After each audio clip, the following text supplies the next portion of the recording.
embrace cheating over the last several years to know how I was able to, little tips that I was able to implement to help me get better, because I've been telling you all along that documentation is not my forte, and I have to really work on it consciously every day to make sure that I'm accurate and I'm on time. I do work most of the time in an acute care setting, so I have to chart every day, and I am challenged by it, right?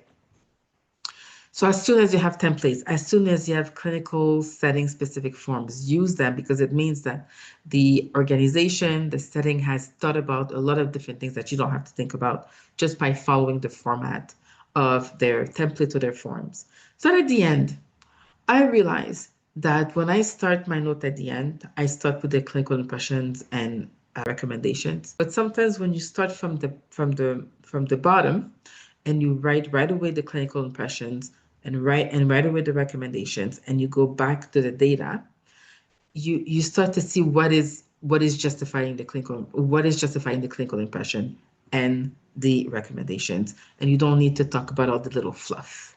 And so that's one way for me to make sure that the right information is in the notes. I do embrace AI for this. I do. I feel like there's a lot of support that can help us with speech to text drafts.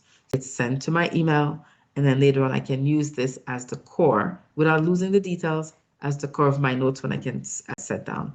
So I just wanted to bring that out, because now there's a lot of tools that can help you with that efficiency. I'm looking at efficiency at this moment, not the content, because you still need we still need the human to make the clinical impression, but it's the efficiency of writing down that note and not forgetting the details. Embrace cheating. And what I mean by that is that we're a field where you're gonna read a lot of other people's reports, and you're gonna like how people say things and how they're commenting on this and how they talk about eating despite risk and how they talk about a patient struggling and how you were able to support.